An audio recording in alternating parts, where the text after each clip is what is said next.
Yo, what's up, and welcome back to another episode of the Party Podcast where we give you all the hottest sports takes with lifestyle and cultural impact. It's your boy D Lamp. Hey, it's your boy Melo. It's your dog Huncho. It's your boy Jay-Tay. What's up, fellas? What's up, fella? How y'all feeling? How y'all feeling? All I know is it's D-Lamb birthday week, so what's the word? Yes, sir. Turn up, turn up. That's all I know. I got extra wine on deck. what you got on deck, man? What you sipping on? But you know we stay with the leading on. Yeah, bro. You know we got the tribe on Got deck. the Oh, tribe yeah. on deck. We need a sponsorship, man. As much as we got that on here, we need a Real, sponsorship, For real.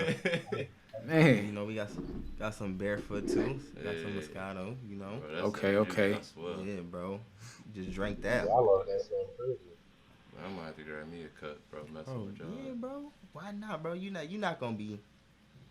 Man, Come I on. might have to grab a cup. I got you, bro. Don't worry about it, baby. Let's get it. Oh, anyway. Y'all ready, man? Y'all ready to get in the show? You know I'm ready. What what's episode what's is on it? the agenda, man? It's, We on 113? 13? Lucky number 13? I don't know if that's good or bad. Oh yeah, I feel like it's good. I Hey feel man, like we it's gotta good. make sure. Listen, because we know the number 13. We gotta make sure we have a Paul George type game, not a George Paul type game. All right, that's all I'm saying. I just want to make sure. I was We gotta- thinking we more gotta be so on- James Harden. Which one you want to go? We go James Harden when it matters, or Yeah. James Harden in the regular season. You know, what I mean? We gotta make sure we consistent. So let's make sure we had the good games with the I got fellas with the you. number 13, bro.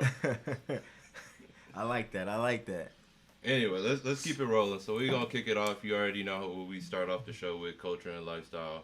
So we got into it a little bit last week, and we're gonna pick up on it, and we're gonna talk about it a little bit. Fellas, we was talking about superheroes for a second on the show last week. Mm-hmm. What's up, man? Who is y'all favorite superhero? Who y'all think the strongest superhero? I'm gonna kick it right away to Jay. Let me see what Jay talking about. Okay. What you got, Jay? I didn't expect this to come to me first.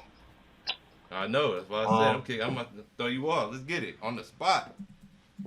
I would say my personal favorite superhero.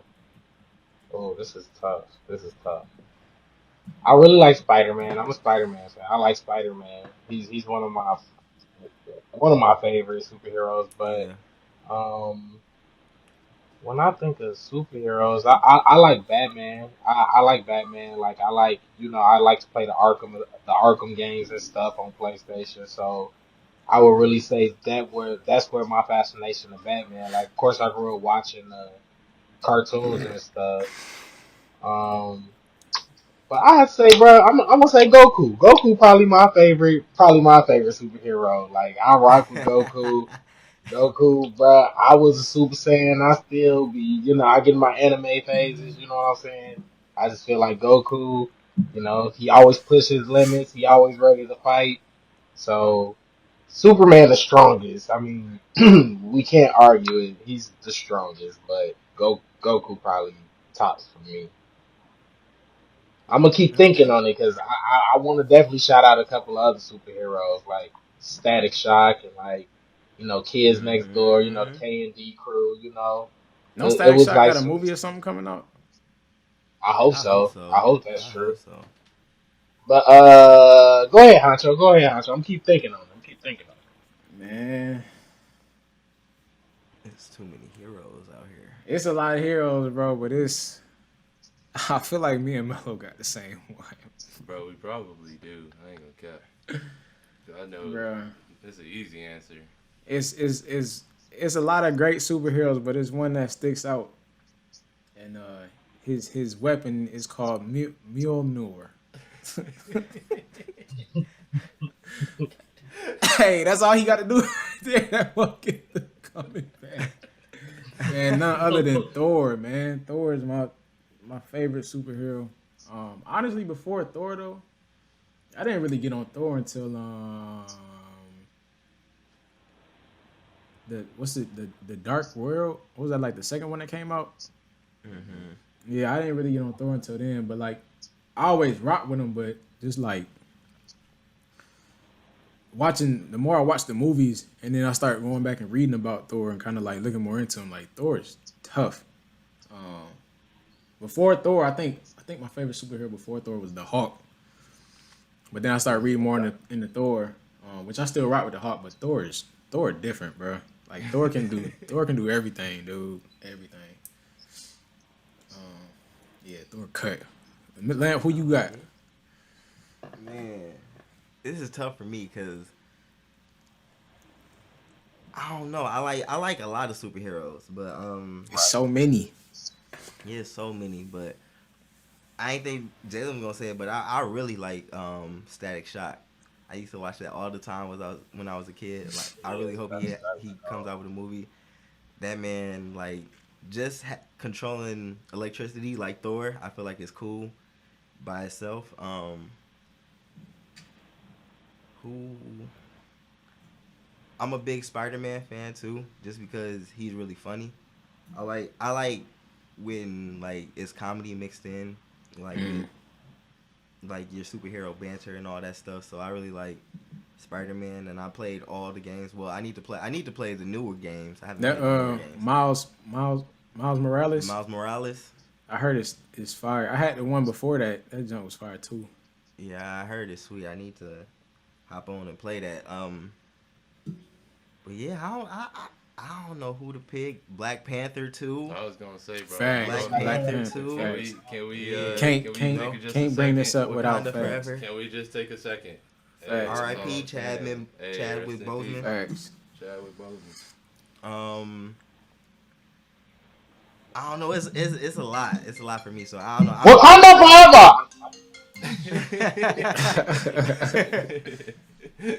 If I had to pick one, then Jalen bringing in anime and stuff. You can't do that, man.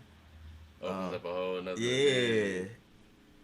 So if I had to pick one, I'm gonna probably pick who I'm gonna pick. What you say, Lon? Spider-Man. Okay. Spider-Man.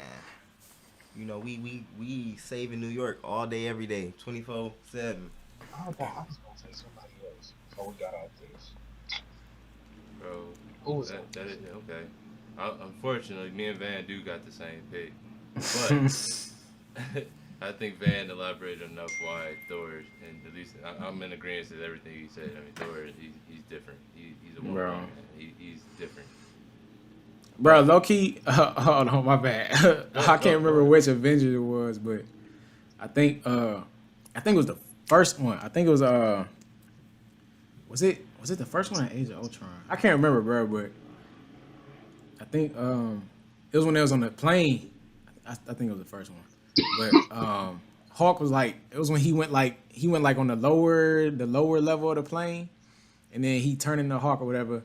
And I think they was trying to get him to calm down, and he ended up trying to fight one of the, I can't remember the girl name, but he ended up like over by something, and Thor like just went like this, bro. He started fighting him, and he hit him with like an uppercut with the thing, bro. And Hawk went flying back, man. I'm probably doing it disjustice explaining it, but that jump was fire as heck, bro. I wish I could pull the clip up, but go ahead, bro. No, bro, you good, bro. Hey, Thor moments. Trust me. Between me and Aaliyah, actually, we had just started the series over on the low. That's why we were just watching the second one the other night. But if I had to pick though, out of respect, obviously, shout out Black Panther. I was a Batman fan though, on the low. On the lowest of low. Now like thinking back, like I was a Batman fan. I was a Batman and Spider-Man, but definitely like Batman. I sided with Batman heavy. He was cut to me too. You know what's crazy? I never really, no disrespect to Batman, bro, but I never really was big on him, man. I mean, like, he using all these gadgets, man. You had to have a taste for Batman. I mean, he is smart, and he was rich. Facts. I ain't gonna take that away from him. Like he was cut, but like, yeah. Boy could fight too. And I was gonna say Aang too, bro. Aang from Avatar. Aang was cut, bro. Aang was cut. Aang I was mess with cut, Aang. bro. Aang is the what, bro? Facts. Now, I'm about to say, Aang, now if we go on into And like the cartoon world, there's so many different other people that we could bring into this too. but yeah, also Green definitely, Lantern. bro. Shout out Green Lantern, the Black Green Yeah. Lantern. Facts. I don't know no other Green Lantern. Facts. You see, the thing is, well, I heard they supposed to be making some more Green Lantern I movies, but heard we that gonna too. see. We gonna see. We gonna see. Hey, did y'all see that new Loki show they came out with on Disney Plus? Yeah. Bro, I haven't seen WandaVision, Falcon. I haven't seen any of them, but I'm gonna For real? binge watch them. I'm gonna binge watch them all. So WandaVision that's straight. I'm all not I'm gonna doing. lie. WandaVision is WandaVision straight. straight. Okay. Yeah, I rock with it. Yeah, so we gonna see. Yeah, man. Y'all ready to kick off this first topic, man? Well, let's get it. Let's Let's go. do it.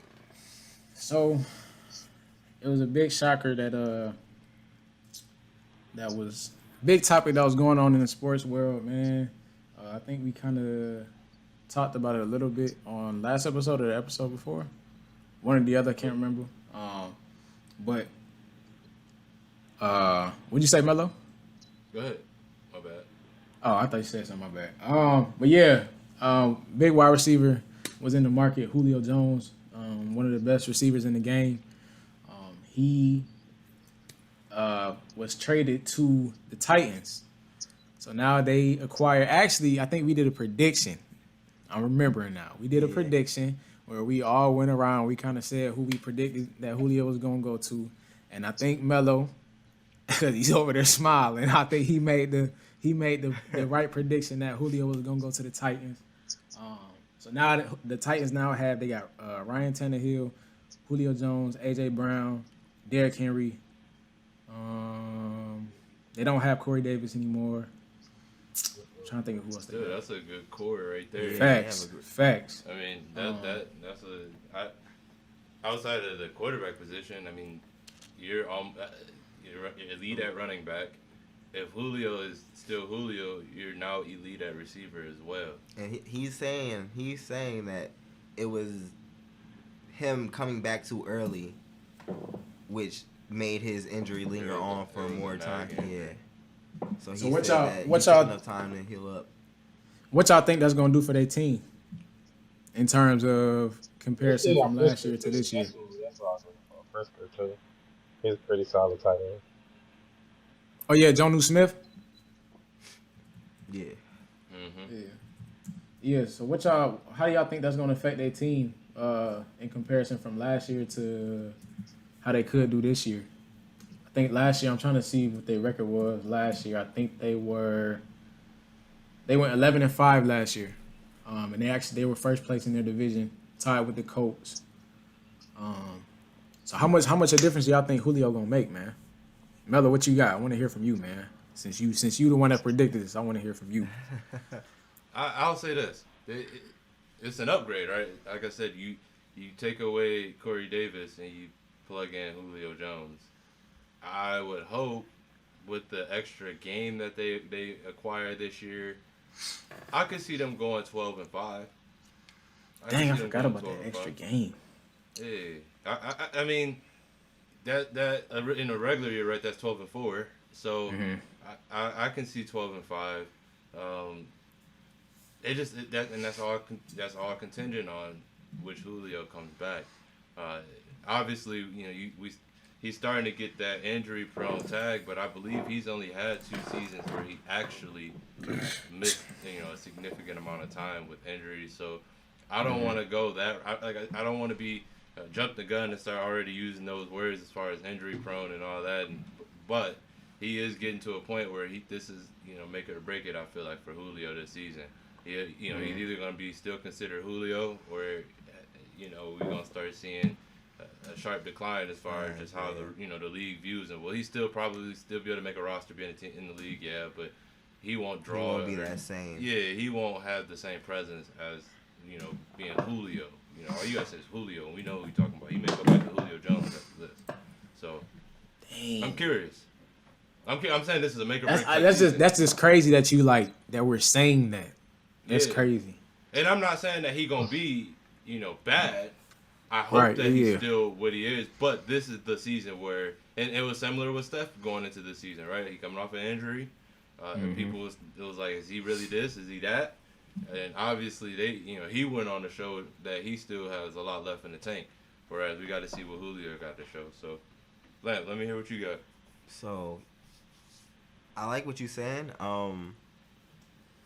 Like it does depend on if this is the Julio we all know and love. I feel like it could like boost their offense tremendously. Like it becomes a pick your poison type of offense because you got Derrick Henry in the backfield, which means if you want to stop him, you have to stack up. You got to.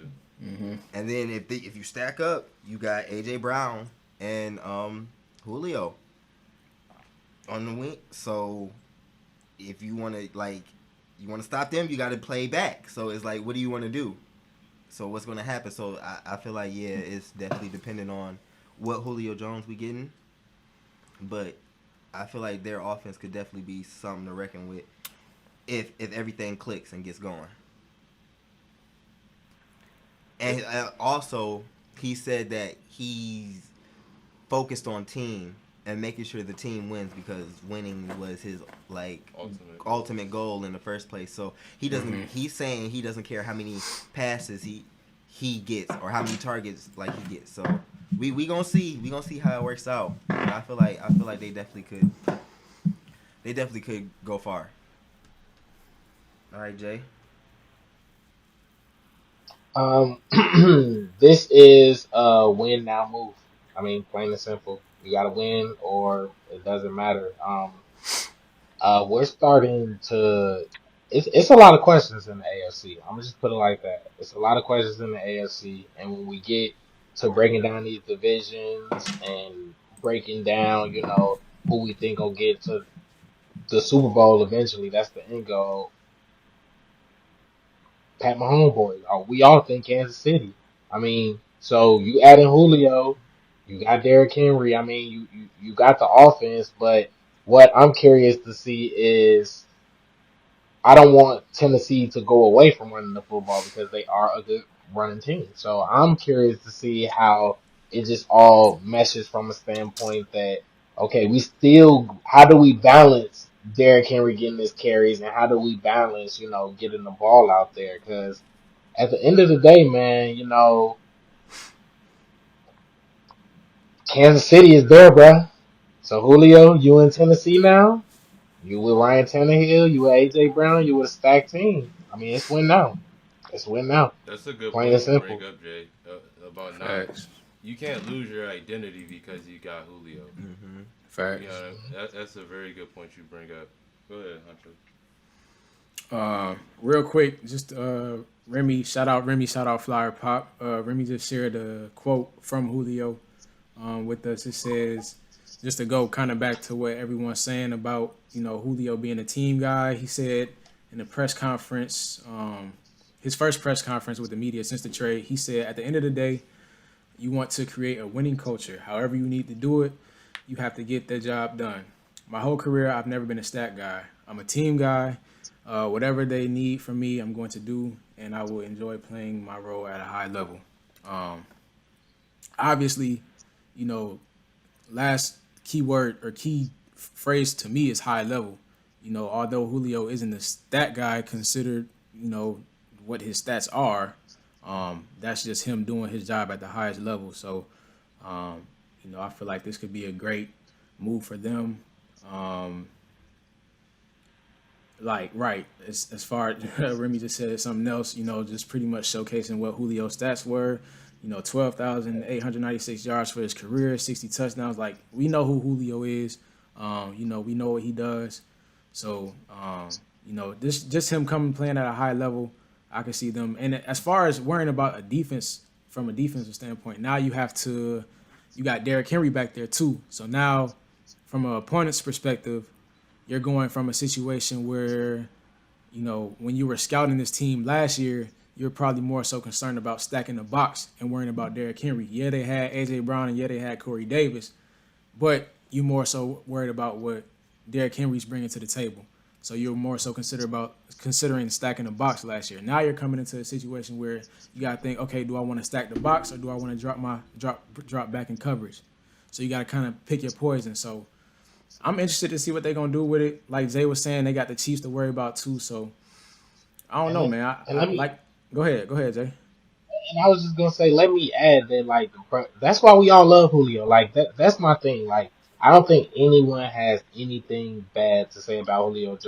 He's a Facts. low maintenance Very guy. humble. You know what I'm Very saying? humble. So he's always been humble, and he's the type of guy that you root for. So like you said, Huncho, to your point, man. Like with those stats, you got that worthy career, but like I also just feel like championships hit a lot different in football for the simple standpoint that like your window is always now, especially Mm-hmm. when you're like that caliber of player and stuff. You know what I'm saying? So, we like we said, we've all raised questions about the AFC, and I believe we all think that there are teams that are on the cusp of being Super Bowl worthy out of the AFC. But we gotta see, man. We gotta see. We gotta Yeah. see. Just to add one Gotta more see. point too. Honestly, I feel like for the Titans, it's not gonna necessarily be because they already know how to play with and function through Derrick Henry, and Julio coming over as the guy and the presence that he brings. I feel like him and Tannehill will be able to figure something out real quickly. I feel like the key point for them on the offensive side is going to be how AJ Brown is able to fit into the offense and find his new role within having Julio on the team. Because last year you going from a situation where essentially you really didn't have a number one guy at receiver. I mean, you did, but it's because you didn't have anybody else. Now you have Julio, and he brings that presence. How will AJ Brown fit into that offense, and how will he find his role? So I'm interested to see how that plays out. You should call up Juju Smith. What, bro? He should call up Juju Smith Schuster. Oh, why, bro? Juju is a great number two. He's not a good number one, but he's a great number two. Hey, But man. he I teach him think how I to think be. AJ will flourish. I think he'll flourish. Who was that? No, I just saying. I just think AJ he'll flourish in this I role. do too. I kind of hope although Julio was injured, he played 9 games last season. I mean, hopefully he can take some notes out of Calvin Ridley's book. You know what I'm saying? Calvin had a beast, and now they projecting him to have the most yards out of any receiver. So hopefully, I think it's gonna benefit him well. I think it's gonna really benefit him well. He respect Julio too, so I think that's gonna be all much better. Yeah, I don't see an issue with like you said. Neither one of or they never had a true number one anyway. Mm-hmm. So he just if anything, this should be his best season as a pro is what I would expect Mm-hmm. because you now can fall naturally into a position that suits you best. You don't have to worry about road coverages. You don't have to worry about having the safety over top at every what I mean. Like, you don't have to worry about those things anymore because that's gonna be the other side of the field. You just gotta Right. be able to beat man-to-man coverage or beat zone coverage on your side. That's it. Facts, man. Facts. Anybody else got anything else, man? I said it, man. Mm. Bet. What's next? I've been What's waiting for this next? topic. Yeah, I ain't gonna lie. Uh, This the topic I've been waiting for. Before we Not even get to for this me. topic, It wasn't even for me though. I got some more. I think I got some more NFL stuff coming from my what to tweet later on too. So we gonna jump back into that later on. But right now, we gonna switch gears, man. So as y'all know, it was just a recent boxing match between Floyd Mayweather and what was it, Logan Paul. Mm-hmm. What's wrong, bro? Well, Take a deep breath. I guess we'll just get this out in the air real quick. So you know me, I'm a boxing guy. I've always loved the sport of boxing. Grew up watching it with my granddad. So just watching it around him, watching it around my family. Always been a big boxing guy. So when these boxing matches come on, I'm very enthused about watching these matches. So normally I stream the fights. Normally, I go the route of free and stream the fights however I can get my hands on them. Well, this year it was a little bit of trouble. So I did, in fact, spend some money to watch that fight. Now, coming from a perspective of somebody who spent some money to watch a fight that was already meant to make money off of, I'm highly disappointed. Not only am I disappointed as a customer, but also I'm disappointed. I'm disappointed as a fan of the sport of boxing. We spoke on this topic last episode, and we kind of went back and forth about it. Talk about it. Go ahead, bro. Get Is this off your chest, because you've been holding this in. I mean, come on, you know I've been holding this in. This is exactly for that fight. This is exactly what I was talking about. Exactly what I was talking about. During the fight, we have a group chat of all of us in here, and we go back and forth talking whenever a sporting event is on. And my first comment while watching this fight came about in the 4th round when the crowd was booing the two individuals in the ring fighting. Because this crowd is thinking the same thing I'm thinking. Only with me. I didn't purchase a ticket. I watched. Bro, you only spent a little bit of bread. Right. Compared to what they spent, mine was measly. So I'm watching the fight in the perspective of, when they're booing, I can feel them. I understand the pain that they're going through. So I shoot a text to my guys. I say, this is exactly what I'm talking about. This is a mockery. This is what we can expect from the sport of boxing now. It's something that's turning into, it's not good for the sport, like I said, in my opinion. And this is what we have to look for from the sport of boxing now. It's not any more of the champions fighting the contenders or whoever wants to get that championship. It's no longer that. That's not what we have to look for from boxing anymore. We have TikTok fighters.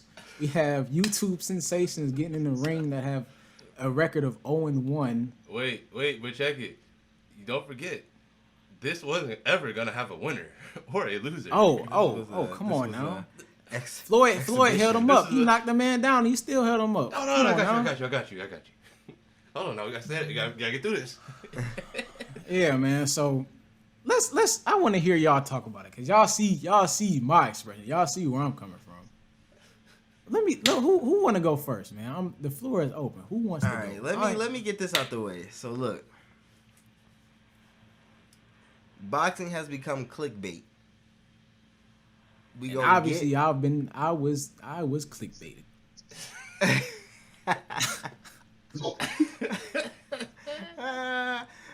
What's my man Rick Roll? You was Rick Roll, bro.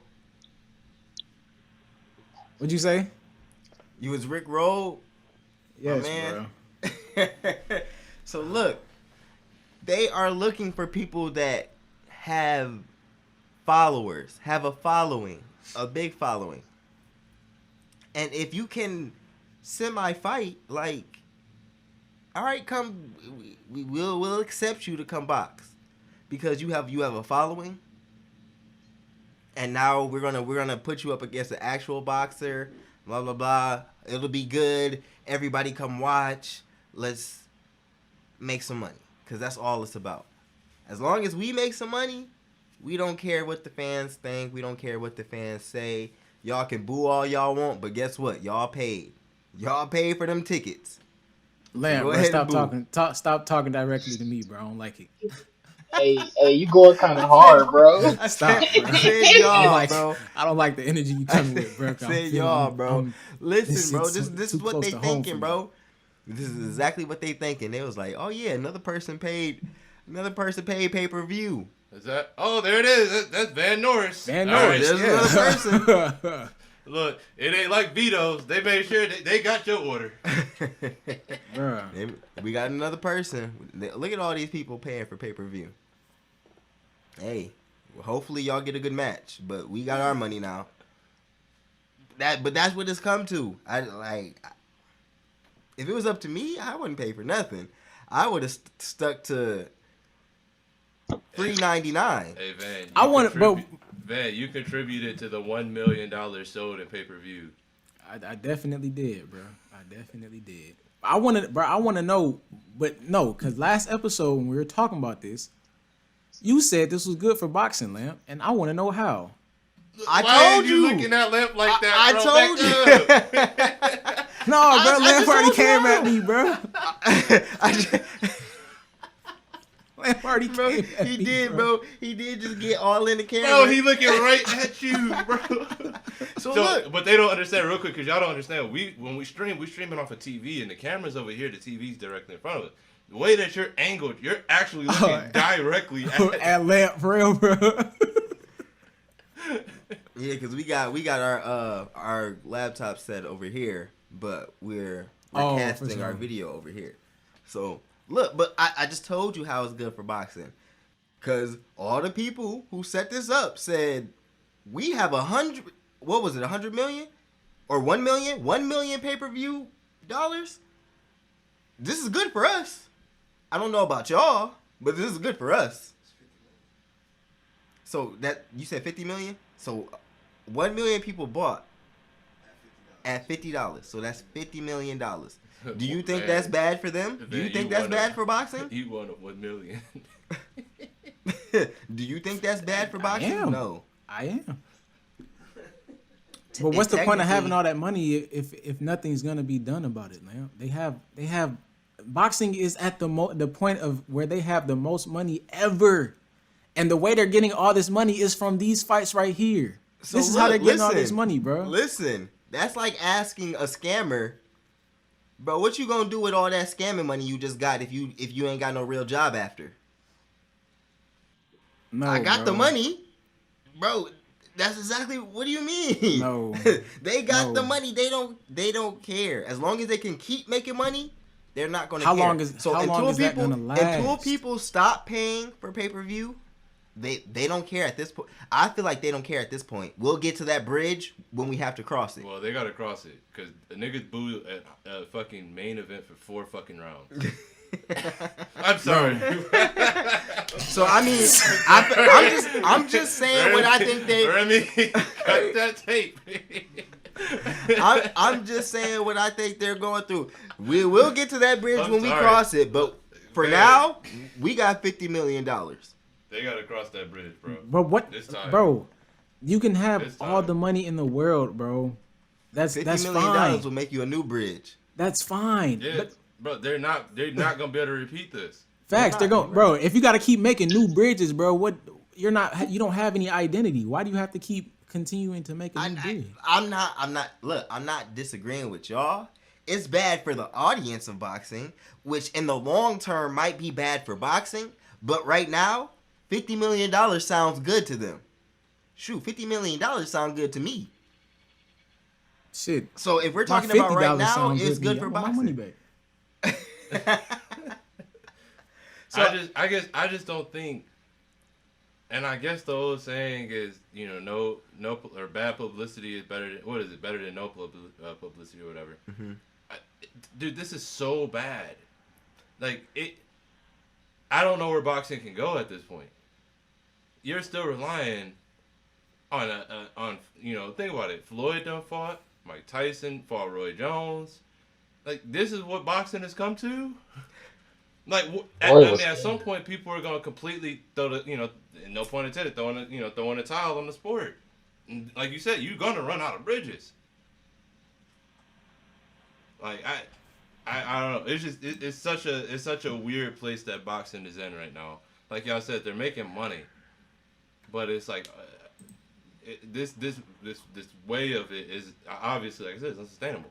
I guarantee the people that was at that fight will never go to a fight again. Like the regular people, not the ones that can afford it. And it's just pocket change. Like the regular folks that trek their way down there to go to that. I guarantee. Yeah, I agree with you. Jay-Tay, what's up? Yeah, so y'all see, I've been sitting over here quiet because I was one of them ones last week that said this was good for boxing, and they was on Twitter talking about the best part of it was Moneybag Yo and Migos. I don't think they lied. I don't Wait, think wait, they wait. The lied. best part Like was what? Say it again. they said, the best part of the boxing match was Moneybag Yo and Migos performance. I said, bro, Twitter is wild, bro. Twitter is wild. But yeah. I mean, honestly, I feel like y'all touched on it. I mean, it wasn't good. I mean, I like I said, I stood and I said it was good, and like Left said, from a business standpoint, yeah, the money is good. But Huncho put in perspective, also saying that what are you gonna do with all of that money to enhance the brand? And I just feel like we just so pro. The thing with boxing, is, hold on, I'm sorry, headphone dog. Y'all hear me? Yes, sir. Yeah. So the thing with boxing. Apologize about that. Is that you know that like bars are gonna overhead to purchase the fighting stuff, so they know what they doing with that type of stuff. So we just gonna see. We just gonna see. We just gonna see. We just gonna see. So Honcho, you can pass it. Like I said, I agree with y'all. I agree with y'all. Yeah, bro. And like from a fan of the sport perspective, it's just it kind of hurts, bro. Just because when I think of boxing, I think of being gathered around my family and watching like good fights, same bro. here. Same here. Like watching good fights that is gonna end in a knockout because they in there, giving it they all. But now we're getting to a point where they don't even. It's just a matter of having the fight last all the rounds so they can get the most money possible. Because obviously, the longer they watch, the more money they gonna make. So I don't know, man. I just don't. What's good? Imagine being a kid growing up, like how you mentioned, what I mean, being around your family, being around your parents, you the young one in the room, and that's the fight that you got to watch, bro. Somebody being held up and get knocked out. Ray, fight your little cousin right now. We need a real fight up here. It's sad, bro. It's sad, man. Because that fight was nothing but a whole bunch of Logan Paul punching and hitting nothing. Nothing. Absolutely nothing. The man's record is 0-1. Come on now. Hey, you telling me, bro? Like, come on now, bro. They could put me up in the ring to fight with Floyd if it's gonna make that money. Look, the party is promoted. Come on. The party, bro. Floyd, party real quick. This how you know Floyd know what time it was, bro. He said if he a pro at legally robbing banks, bro. Yeah, bro. Like he know what he was doing, bro. He knew he was out of shape. Bro, I told him, that didn't even look like Floyd, bro. I didn't even know who that was, bro. I swear that was his doppelganger out there, bro. I don't know who was out there boxing. He said, "Look, all I got to do is go out there. All right." And we're gonna make it an exhibition, so there's no winner or loser. Bet. I know you're not a real boxer, so I know you won't hit me. Then I'm gonna knock you out. Oh crap! I can't knock you out. I gotta hold you up. What, bro? Right, bro. Sad, bro. This is what we have to look forward to. I ain't gonna lie. The most entertaining fight this year has definitely been Nate Robinson. Ocho Cinco had a nice little. Hey, Ocho did his thing. I ain't gonna lie. Ocho did his thing. He lasted. Hey. He lasted. Hey, right here, right now, who y'all got y'all bread on? Ocho? Don't Nate? say it. Don't. Ocho. Oh my gosh. Ocho. Ocho. Nate was punching with his face. Oh, Lamp, you out of line. Man, change the topic, bro. Ocho versus science. Nate was like, "Okay, here we go." Chill. Nate thought he was in the streets, bro. Like, you can't fight like that in a ring, bro. Oh my god. How many rounds Nate last? I don't even remember. I think Nate's if I'm not mistaken, it was 1 or 2. God, But These playoffs, my guys. These playoffs. How y'all feeling about these playoffs? How these playoffs looking to y'all? All I know is I said Brooklyn is taking Milwaukee out. Well, It's a tie game right now, 76-76 in the fourth. Tie game? yeah, if it's a tie 3 minutes game, left. that's a loss. They down 0-3. Golly. That's a bad look. That's not a bad look. That's over. Yeah, that's never happened. overkill, bro. That's Yeah. overkill. See, my thing is There- with this series is too much KD, too much Kyrie. Like, I mean, honestly, what you said is happening, Lamp. Like, they stepped up their defense. The bench is playing well without Harden being there. I mean, I really can't speak on it, man. I had high hopes from Milwaukee, but fool me once, shame on you. Fool me twice, shame on me. So I mean, jokes on me, I guess. So Milwaukee, It's all right, Jay. I hope you make it. Joke. I hope you make it a series at least for your own sake. Jay, And that's all I'm joking gonna say you. on it. Cause I done fell for this trick 3, 4, 5 times. I done fell for the same one trick pony 4, 5 times. It's ridiculous, So, man. you see It's how I'm ridiculous. sitting It's here. ridiculous. Like, I mean, this was the series Bro. that everybody was looking forward to too. Yeah. This was the series. KD is making Giannis look like I don't even know who's a bad defender in the league, bro. Like that, Giannis has a defensive player of the year, and I don't know. And this is what I was trying to get at a couple times now in the show. Kevin Durant is the boat. I told Lamp Like, that. I said bro, KD owned know, Giannis. I said he you owned know him. I was with Melo. you. I said I'm gotta- not. you gotta let the I'm not people- saying we was. You gotta let just- them know what we that was- stands for, Melo. Some Oh, he the best some of people all might time, not have bro. been here for the episode. Hey, the boat. And as you said, whenever we said that, he hit a 3. Bro, so listen. So so obviously we all know the acronym GOAT, greatest of all time. KD's not that. He doesn't have The have accolades. Yeah, he don't got the it.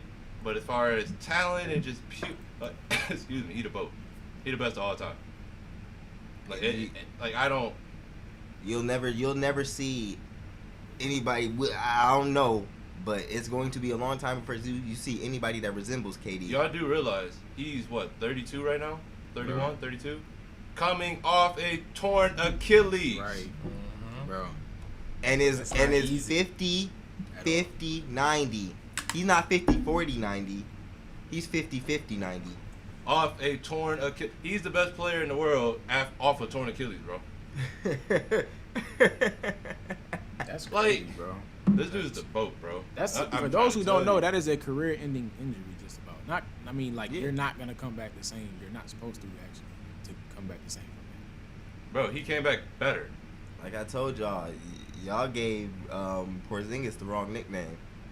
that. That's supposed to be KD's. Yeah, well, Porzingis earned his nickname now. That's He ain't no Porzingis, bro. unicorn. He a donkey. I wouldn't even disrespect horses. Horses really, you know what I mean? Like, people pay to watch horses. Ain't nobody paying to watch Porzingis, bro. And now he mad talking about he lost in the sauce out there. No, it was not Luka's fault. It wasn't. You can't be mad at your role when you playing how you playing. I mean, Okay. you know, like his game Let- ain't never evolved. Go But ahead. let me play devil's advocate for that. Not saying that Porzingis is great or all that, but I mean we just truly learned that Porzingis is just not a number 2. And if we keeping it real, as great as Luka is, he's not gonna win playing like that. Like he's not gonna win playing like that, you know? So my thing is like and breaking down because I rewatched the game. I rewatched that game 6 and game 7 of that Clippers and Dallas series, and my thing is Porzingis would go 8-9 possessions without getting any touches, and you know he can't play inside out. You know what I'm saying?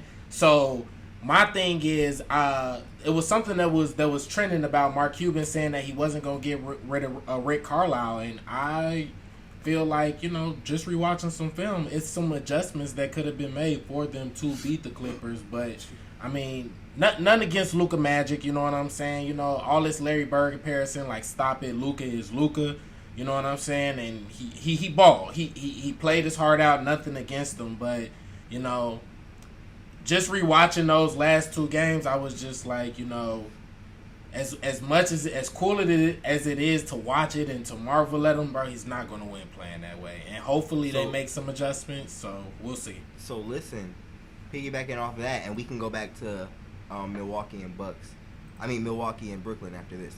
So you're right.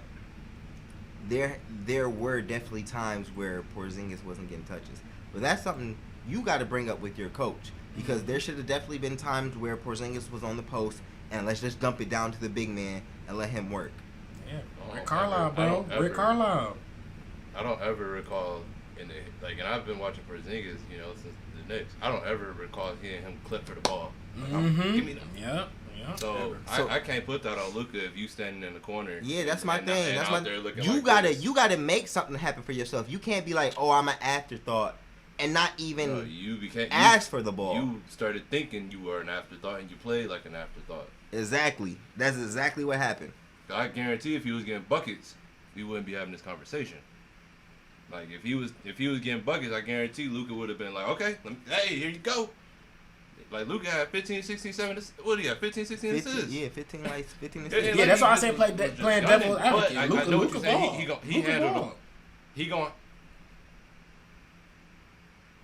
Yeah. I'm talking, and more so, I'm just really speaking to Porzingis, especially because of that comment he made. It's like, dude, yeah, you didn't show up, and it's okay. Sometimes it's okay just to be like, listen, I didn't show up. I gotta take that on the chin, and now I gotta work to get to that point, because like I said, and Daryl is my witness on this. I've said Porzingis is not a 1 or a 2 a long time ago. Yeah. When he was in New York, I was like, yeah, I don't see the hype. Like he can shoot a little bit, he can do couple things, but he ain't the one, because they still not leading your team. He wasn't able to carry the Knicks to a playoff spot. He's not leading your so team. I'm like, obviously bona fide ones get to the playoffs no matter what.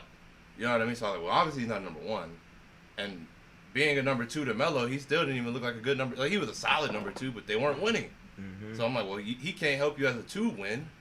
So, like you said, maybe he is a natural 3. Anyway, speaking of threes, you was right, Lamp. You was right. The Nets did it. They're going to do it. You're right. Yeah, it's 84-83 right now.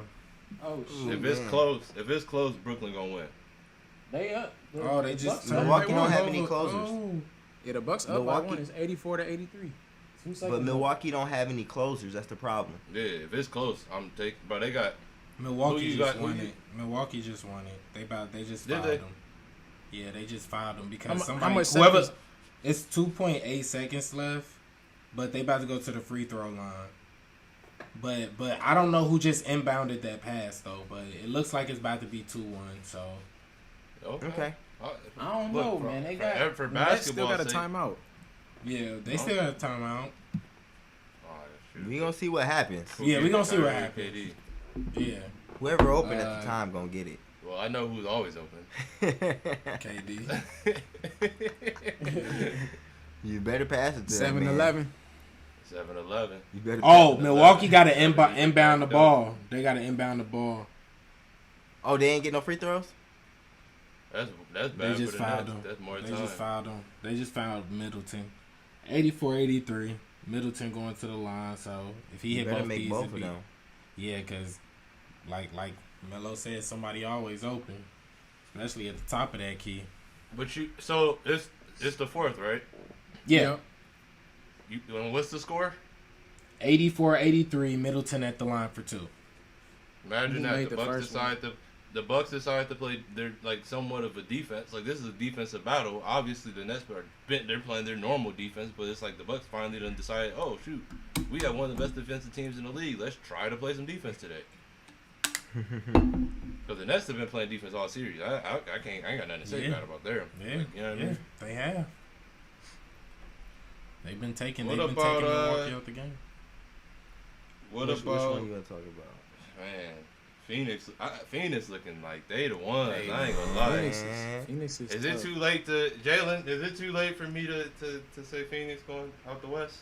Bro, I said it, man. I said, especially, well, you know, I hope LaMarcus Aldridge is getting well. You know, I seen it in him, man. Like, my thing was like, you when you see different demeanors of players and stuff, and like D Book, bro, he built different, bro, and I feel like he just bring out a fire side of his like they ball cohesively, bro. They playing good team ball, and like me and Lant was just talking about how we want to go to Arizona because our boy KG live out there, but man, that home crowd, man, I just ain't seen nothing like that since we was youngins when they was going against San Antonio and the Lakers and stuff. You know what I'm saying? It's going crazy up in there. So I think it's good for basketball. I think we're seeing a new evolution of basketball.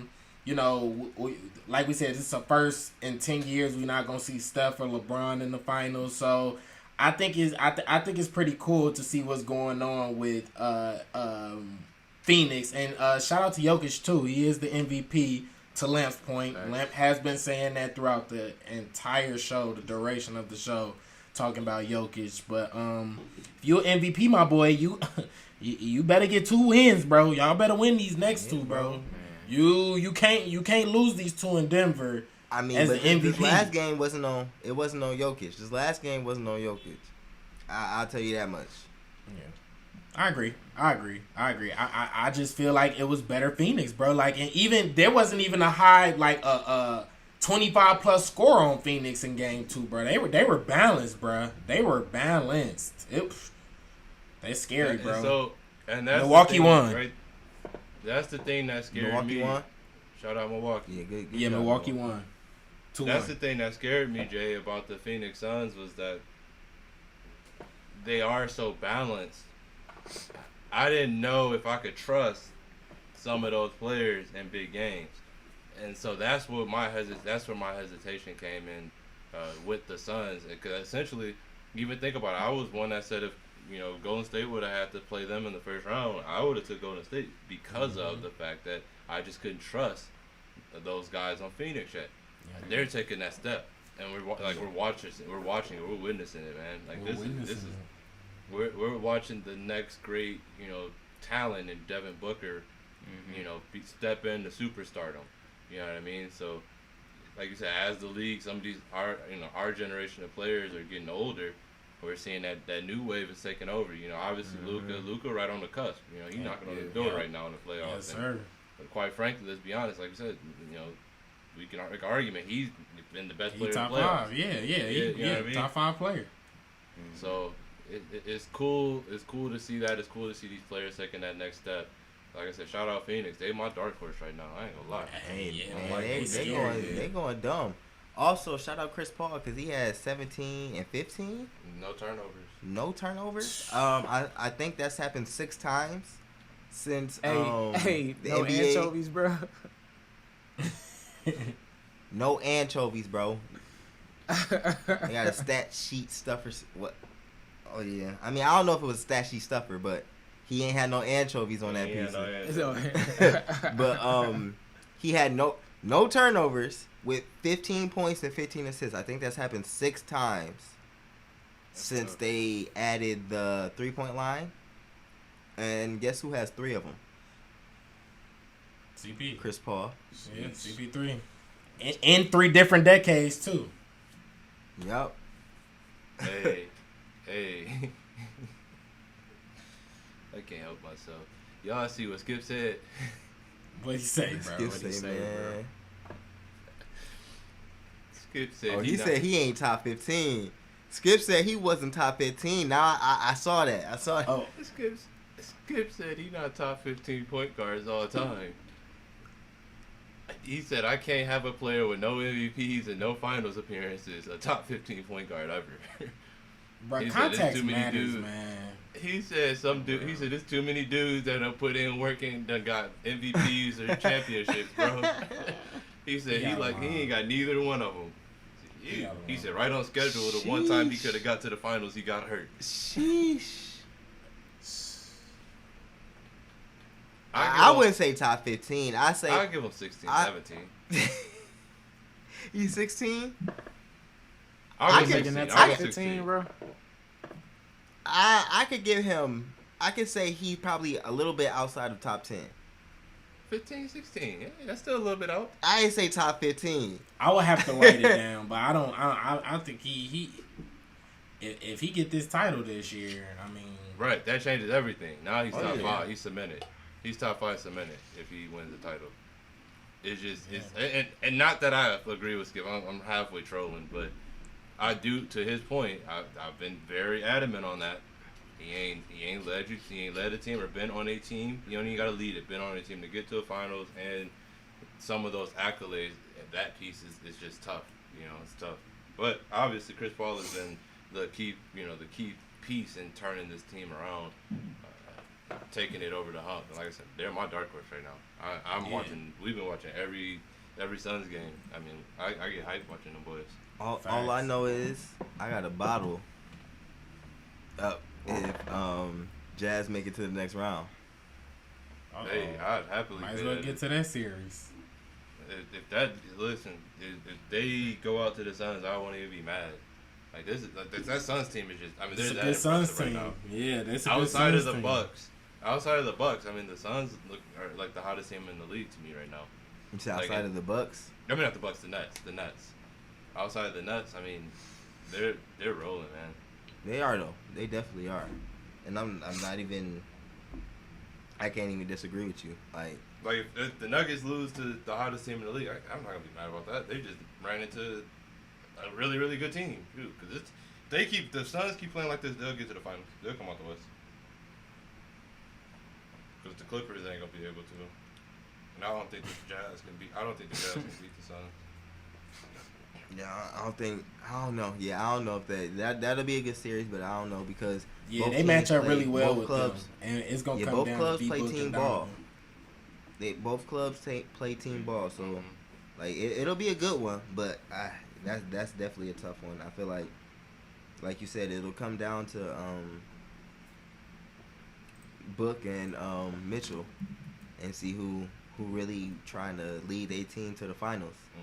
That'd be like one of them old-fashioned boys back in the early 2000s. Man, what? There's just one star versus one star. You know what I mean? Right. That'd be cool. That would be dope to watch. Speaking of, we got the Jazz and Clippers. What's y'all thoughts on this series so far? Obviously, Game 2 is today, but we got Jazz up 1-0 after a very, very close game. It was in Game 1. What's y'all thoughts? Go ahead, Jay. You start. Oh, I was just gonna say it. Another one of them young bucks, man, making their claim to fame, man. Donovan Mitchell, man, he hungry, bruh. And that's what people are failing to realize about this younger generation. We've just been so spoiled with the greatness of Steph Curry, with the greatness of LeBron. You know what I'm saying? It's people hungry. They want that championship, bro. They want that stamp on their legacy. Like we talked about John Morant early on, bro. Donovan Mitchell showed his butt, bro. 32 points. He had last game. He had in the second half. Yeah. He had 45 total, didn't he? Yes. He balls, bro. Like they hungry, bro. They hungry, bro. And this is why we question the Clippers, bro. Because when you dealing with that adversity, even if they do get past this round, when you going against a good Phoenix team, a hot young Devin Booker, a hot young DeAndre Ayton, and the crew, you know what I'm saying? How are y'all going to react, bro? Because, man, we're going to have to start having some conversations, man. Luka getting all these points, Donovan Mitchell getting all. We talk two-way a lot with Kawhi Leonard and Paul George, bro. Like I said this last week. Yup, you sure did, bro. And I'm just piggybacking off that, bro, because, bro, it's ridiculous, bro. 45, Luka getting 40, averaging all this stuff, you know what I'm saying? At some point, especially in these playoff moments, there's fans in there now, you know what I'm saying? This is when your stardom, it matters and stuff. And not to say anything about Kawhi, because Kawhi, low-key, he a bucket getter. He a silent bucket getter when his back is against the wall. He gonna get you some buckets, but you know, you shouldn't have to go down 2-0 or have to win a road game in order not to get eliminated type thing. You know what I'm saying? You gotta put yourself in position to be the best. But I like honestly, I'm not mad at the semifinals at all of the Western Conference, brother. They have been very, very, very solid games. Very, very, very Real quick, good basketball. just to make a quick point off of what you said about Kawhi. Can you imagine if that was a LeBron team? Yeah. That had, like, if LeBron was having an opponent average those numbers, dude, it would be, you know what I mean? It would be all over the place. Why does Kawhi get this pass? Like, It's because Kawhi doesn't have any personality. Man, we're gonna have to start having some more conversations about Kawhi. You right. You right. Because they anointed him top 5. They was ready to anoint him top 5 after that last. After that Toronto, right. They was ready. Right. They started having top 5 conversations, and they was like, hold on. And now I think we're really starting to see as much. And granted, I am not taking up. Y'all know how I feel about Pandemic P. I am not taking him off the hook because he done showed right up, just right on schedule. I mean, I got one thing I want to say because this is exactly what I want to say. Because as soon as I start watching this game, I was like, "Oh, Joe Ingles' eyes are wide open." From my saliva. Oh, I got Paul George again. Bet. As you said that Joe Ingles scored the first bucket. As you said that Joe Ingles scored the first bucket. You put no fear in me, Paul George. You should be scared of me, actually. Yes. That's crazy. It's on the basketball court. I mean, so to remind those who don't know, when OKC played the Jazz, what was it, in that elimination game 6? Paul George was 4 for 15. It was 4 for 15. Wait, what was he last night? Was it last night? When did they play? Last night? Dude, his last 3 games. He's been Pandemic P. But no. The last game, he was 4 for 17. He was 5 of 15, and I believe 6 of 17 in the game 6 and 7 of this. Bro, right on schedule. The game started getting a little more important. It's inexcusable, bro. Pandemic P. Way off P. Way off. Man. I don't. Like I said, I think at some point, we're gonna have to start having more discussions about that Kawhi because. Like I said, I got off topic, but like I said, we know what Paul George struggles are. Those are well documented.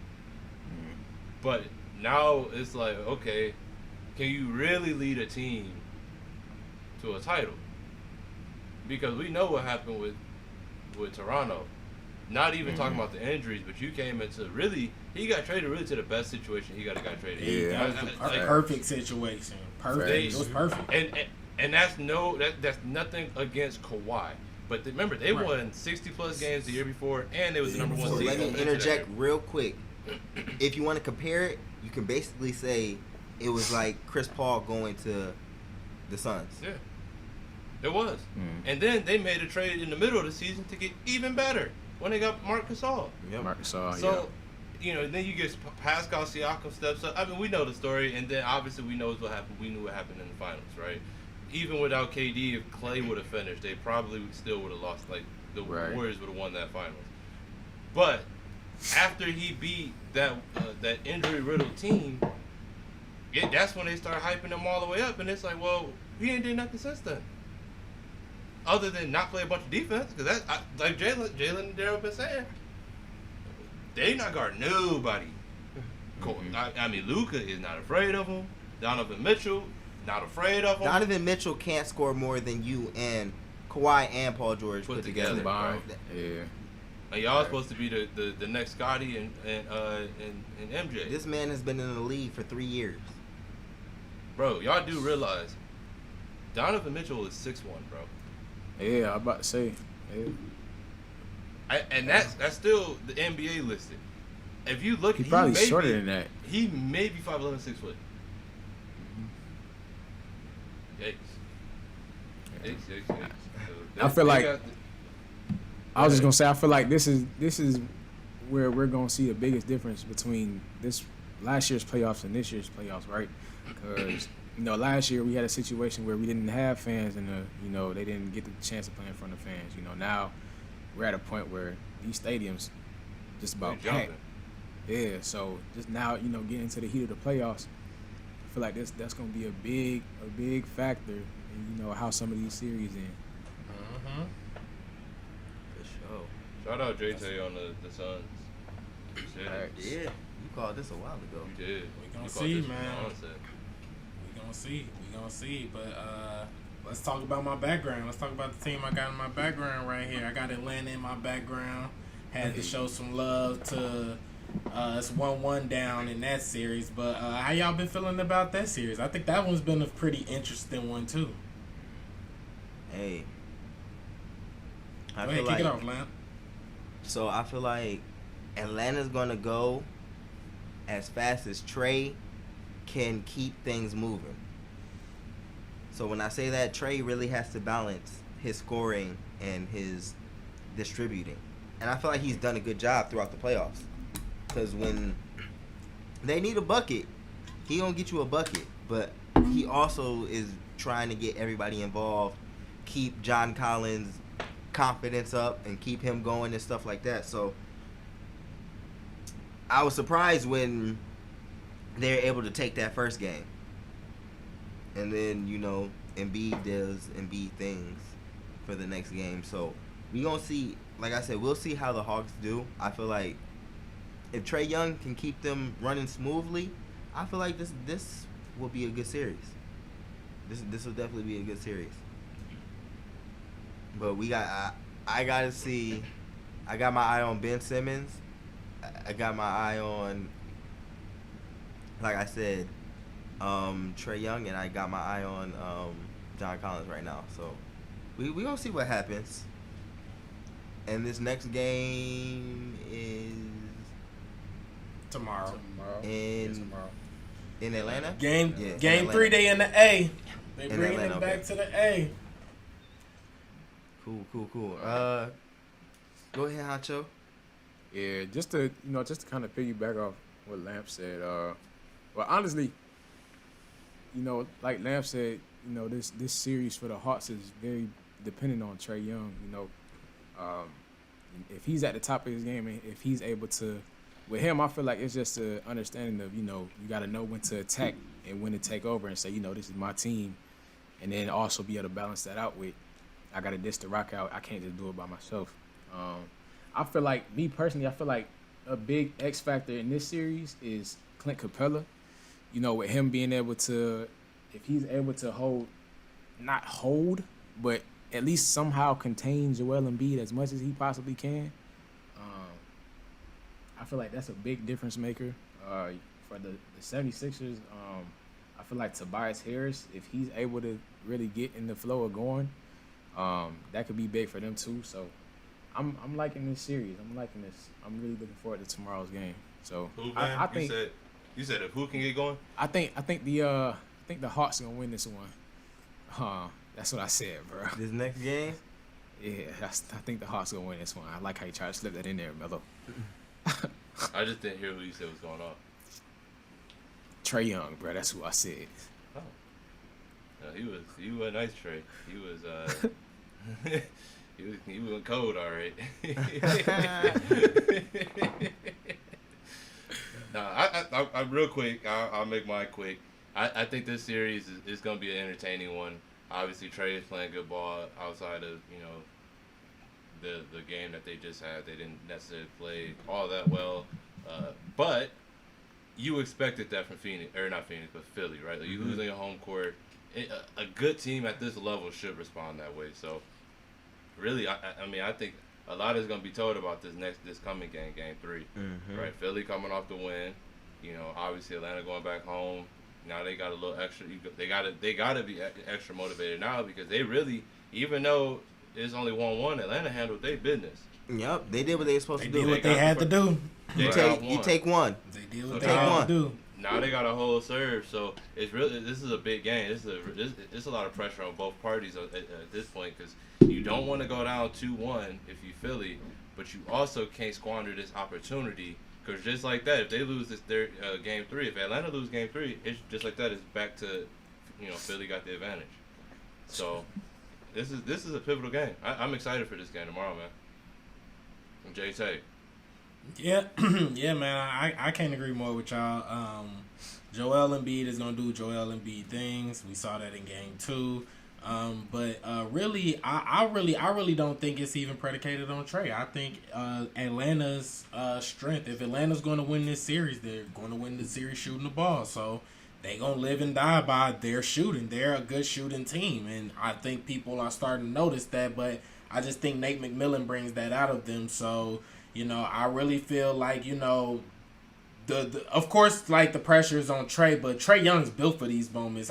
Trey really enjoys being in those pressure moments. So I feel like for me, it's more on Bogdan, it's on Gallo, Lou Will, Herter. Those guys that are shooting the ball. You know what I'm saying? So we gonna see. Like I said, I'm super excited for this. I'm super excited for this series. I think this is gonna be an excellent series. Shout out my boy Creed. Down here in Atlanta, bro. He rock with his Hawks, bro. He been saying that they was gonna be good, and they're good. They're really good, man. I'm excited to see what's gonna go down with this. Go ahead, Len. What were you gonna add? No, I was just saying. That's why I'm saying it's predicated on Trey Distributing, like switching modes on when do I need to attack and when do I need to distribute. Because like you said, they're a good shooting team. So making sure the others are getting those shots to shoot and to make, and then also getting your shots when they matter.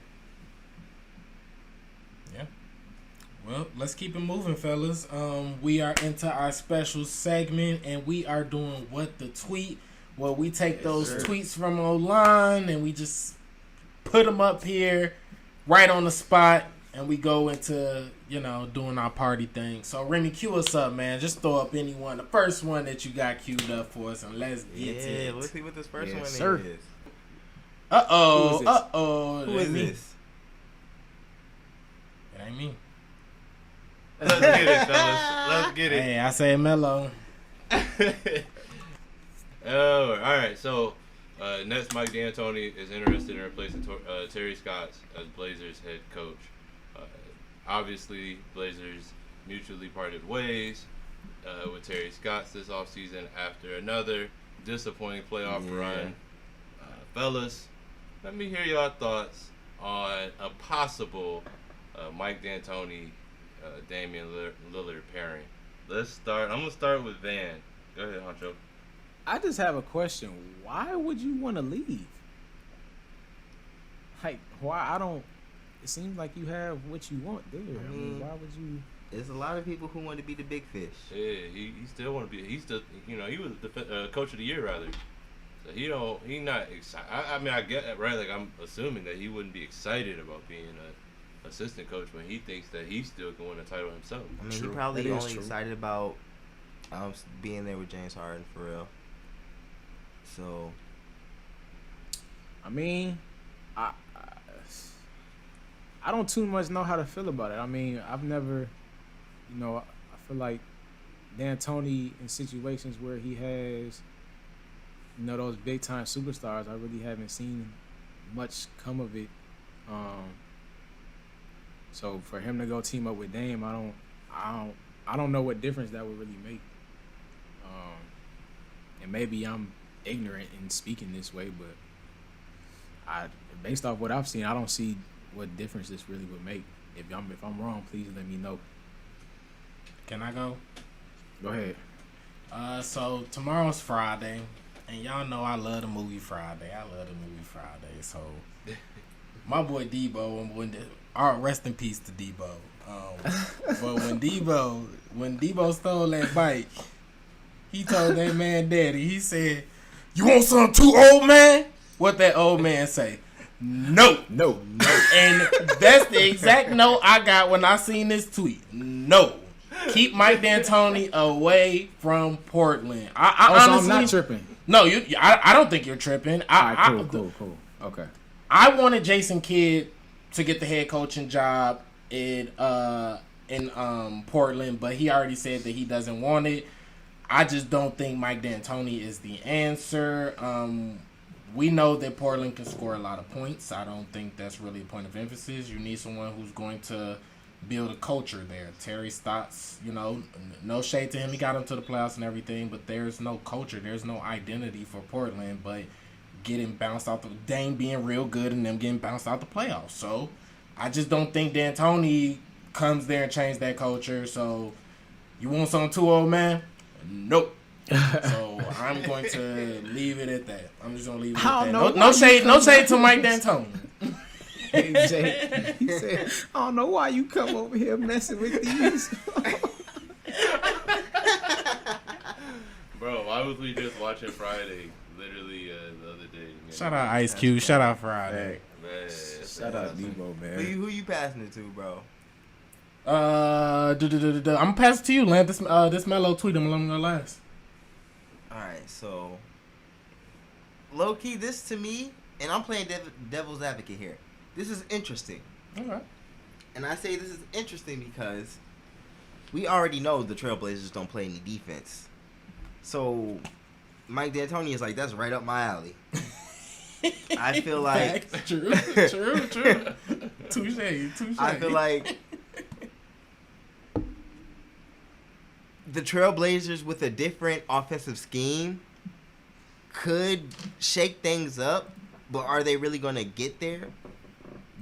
And when I say there, I mean like to the finals and actually compete for a championship. I don't know, but I know Terry Stotts was not the answer. I agree. So I just say this is interesting because this could bring a new scheme to Portland and see how Dame does in a different offensive scheme. But the only way Portland is going to ever get any better or any further along in the playoffs is with a retooled roster. Their roster isn't going to make it anywhere as constructed now. So, I mean, you parting ways with your head coach is not going to do too much. You could bring in whoever. It's still not going to do too much. You guys need a better center. You guys need, no offense, because I love CJ, but you guys need another shooting guard because that's half your problem. Your front court can't guard anything. That's the problem. Not a parked car. CJ McCollum's too small, and Dame doesn't play defense. So, I mean, I don't know what they thought. Like, you guys can try to outscore people, but more times than none, it's not going to work. So, they need a new roster. I mean, a new head coach might bring, like you said, a new culture to their team, but that's only half the battle. Your roster is not ready to compete. So, go ahead, Melo. I thought it was intriguing, the thought of Mike and Tony going to the Blazers where they play absolutely, like you said, y'all said it, y'all hit it already. They don't play no defense. So, touche, fellas. That's a good point. Would it be interesting to see, instead of James Harden, Damian Lillard running that offense? Yeah. It'd be interesting. Yeah. I'd feel bad for Robert Covington because he goes back to playing the center, but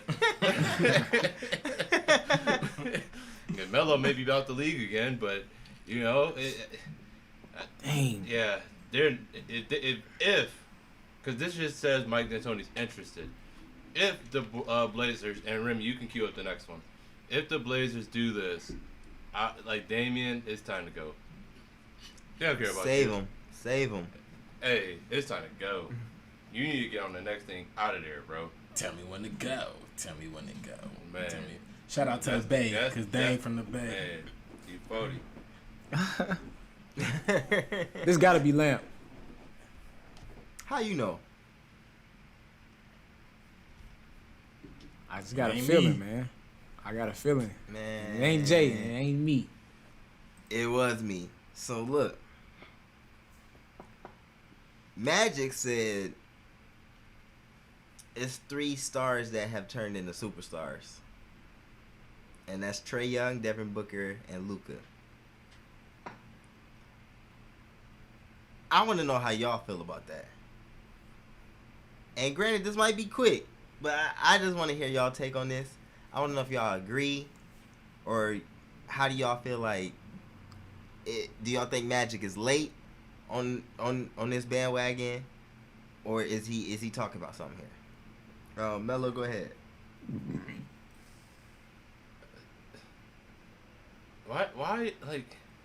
Why do we do this, bro? Yeah. Y'all, like, he gonna make me the bad guy. Fine. That's me. Why do we throw around the word superstar the way that I like? No disrespect to Trey, Devin. Luka is the closest. Like Luka is, True. He's like hanging on, looking over the rail. You know what I mean? Like he's right there. He's Mr. Feeney. Bro, he right there, bro. Superstars? Listen, to be a superstar, and really there's only maybe at any time. 7. I wouldn't even, I'm thinking like, maybe 5. 5? Yeah, that's what I was thinking. Superstars? 5. I think it's like. I 5 mean, you might be superstars. right. You might be right. Bro, like it's a lot of all stars and stars, but superstar is the highest. That's the highest place you can reach, as far as you're like when you're in the NBA A player. as a player, and like Devin, no one was even watching Devin Booker just last season, and people weren't watching him this year. Nope. Once again, no disrespect. I love Devin Booker's game, all that. Listen. Facts. Facts are And facts. It's no different with Trae Young. To be a superstar, you attracting eyes to the television. I'm talking about on a Wednesday night. You know what I mean? Wednesday night, it don't matter where, because you're a superstar. That's what you do. They just throw the word, and listen. I just think the word superstar gets thrown around too much. So, no disrespect. I think Luka's the closest, but both Trey and Devin are about a year away from even really being close to starting to have that conversation about a superstar. Jay, go ahead, Jay. Yeah, like nothing against them. They're definitely stars. They're definitely good players. They're definitely still the future of the league. I feel like we can start talking about it. I feel like if Trae Young beats this Philly team, it adds a little bit notoriety to him being a star. But yeah, man, you gotta have a little bit more, on your belt. You gotta be, helping carry teams, and these young men all have that opportunity. I definitely agree with Melo, with Luka definitely being on that cusp. Like I said, we just had our own 2K draft, and Luka went top 5. You know what I'm saying? Like that's what you're looking for. You know what I'm saying? So nothing against these guys. I'm with what's it called? I'm definitely with Melo. Like I think it's a handful of guys that are superstars, and the superstars in the NBA are the LeBrons, the Steph, the KDs, the James Hardens. Those guys building up those accolades, making those deep runs, making those big shots, and even in moments when they don't show up, stats can back, some of the things that they're doing as well. But these fellas are on their way, nothing against them, we wishing them the best, keep balling, young men, and I'm gonna pass it to Huncho. Keep it short. Real quick, and like I said, to me they're about a year away. Yeah, Do this. Finish this postseason strong. Mm-hmm. Have another great season, another great playoff run. Now we can start saying, are they elevating it? But like you said, Jay, you're elevating your stardom, but you're not elevating in the supers. Like you said, we just had a draft, and Trae Young and Devin Booker weren't even close to being in that realm. You know what I mean? So go ahead, or Jay. And one thing before you go, and let's talk about this. The MVP race was wide open this season. Let's see these 3 guys do it. The 3 finalists this year were Jokic. Shout out to Jokic for winning. Steph and Joel Embiid. If these guys were the superstars, the way they having a good playoffs like this, you know what I'm saying? We will be talking about them in that regards. And we had a lot of MVP conversation throughout this season. And Luka was probably the only one that we spoke about that could possibly get it. You know what I'm saying? So even that type of stuff. So we got to just see a little bit more, man. I'm with you on that one, Melo. Melo, that's a good one. Have a good playoffs, duplicate that, and let's get some years running so we could be like, all right, these are stars. Go ahead, Huncho. Facts. I mean, y'all pretty much touched on everything I was thinking. We got, obviously give credit where credit is due. I would definitely take my hat off and say they are stars. They are upcoming stars of the league, right? Mm-hmm. But like the guy said, you gotta kind of see a little bit more from all of them. Obviously with Luka, just being who Luka is, he's the closest out of all three of them for sure. But I feel like Trae Young and Devin Booker definitely got a chance to kind of elevate their status with their how they make their run in the playoffs from this point on. So definitely stars though for sure. But you know, it's not superstar is a title that is well earned, well deserved, and something that shouldn't be thrown around so loosely. I think people get too caught up in saying people are superstars too quickly.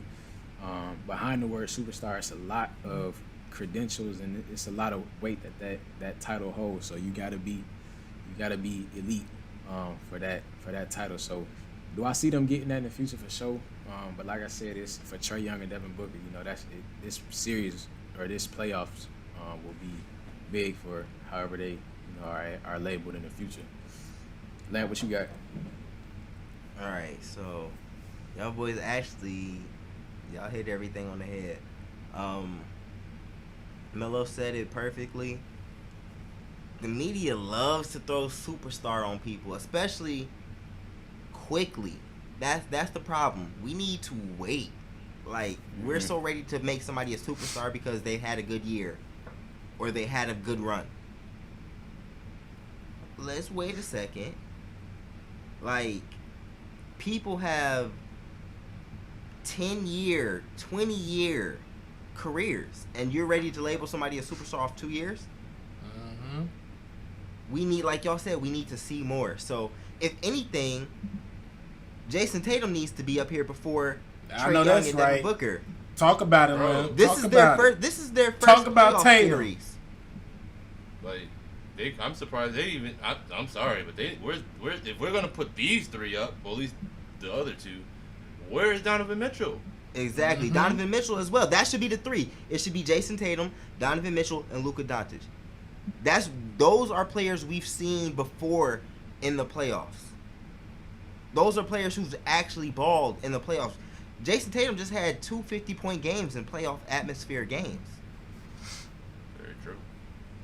So if we're going to talk about superstars and those who are close to becoming superstars, those are the three names you need to put up. Like y'all said, Luka is the closest of this bunch, but they all need more time.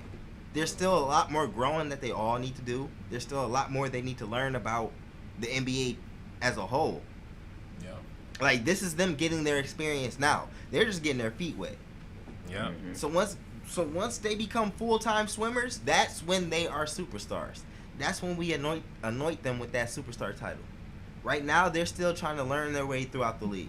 Bro, you know who? That's the perfect example of who they did that to, and they stuck with, and now it's backfiring on that person. Who? Paul George. Yep. Paul George is Chris Middleton with a better handles and a pretty jump shot. We good on this tweet, Lamp? That's all he is, bro. Yeah, we good on this week. You good that's, that's all he is.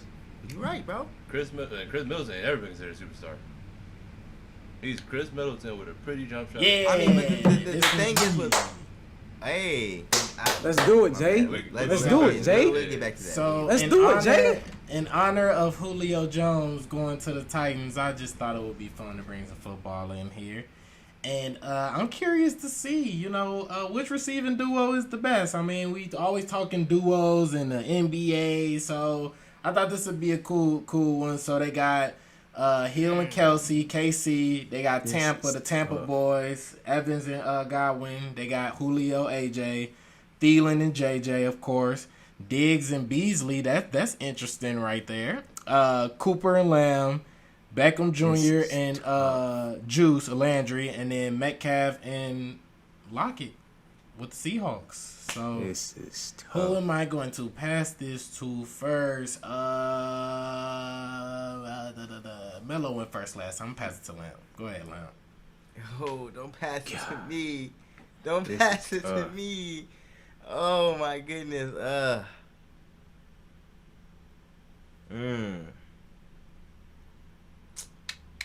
This is definitely a tough one. Yeah, it's good. This is definitely a tough one. This is tough, bro. Bro, you put me. Can you give me a You want me second? to go? I'm ready. Can you give me a I'll second? go. Go ahead, Melo. Go ahead, Melo. I'll make it quick. I'll go quick. it's Hill and Kelsey. Like Tyreek Hill can't be covered, and Kelsey can't either.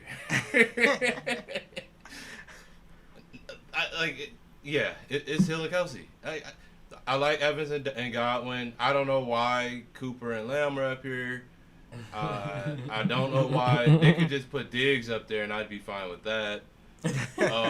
But don't do that to Cole Beasley, bro. Yeah, Cole Beasley, They could just put Jarvis up there and I'd be fine with that. They could just put Thielen up there and I'd be... Nah, I'm playing, bro. Yeah, don't do Jay-Tay. Yeah. No, we ain't doing that. Wait a minute. Nah, but for real though. Travis and Reek is... They number one. Now, I would be in y'all boat if I had to pick number two. That would be how that got me over here stumbling. But yeah, number one to me is definitely Travis. It's Kelsey and Travis Kelsey and Tyreek Hill. You ready? All right, yeah, I can go. Cause that's who I was stumbling between Hill and Kelsey and Brown and Jones. I feel like Evan and Godwin is good too. I don't know what's up with Beckham right now. I mean, but yeah, I'm probably go with Hill and Kelsey. Like, I feel like Brown still has some room for improvement. Like you said, I feel like this season is gonna show us what he really is. So I don't know. Yeah, I'm gonna go with Hill and Kelsey. Go ahead, Huncho.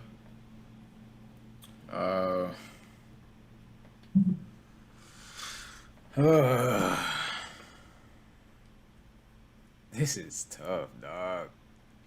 I mean, I do agree with y'all with Hill and Kelsey in a way.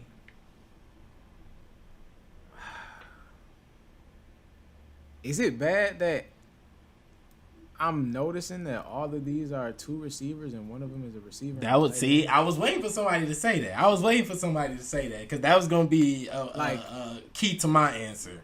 Like, I understand, of course, Travis Kelsey is Travis Kelsey. But if you're going to do receivers, you have to do receiving duo. Receivers. It just says receiving duo. It don't say wide receivers. I understand that, bro, but I don't know, because we all look at the question differently. I thought that was interesting too. But Melo not wrong. Melo not wrong. No, yeah. Yeah, you are right. It does say that, but it just sticks out to me. But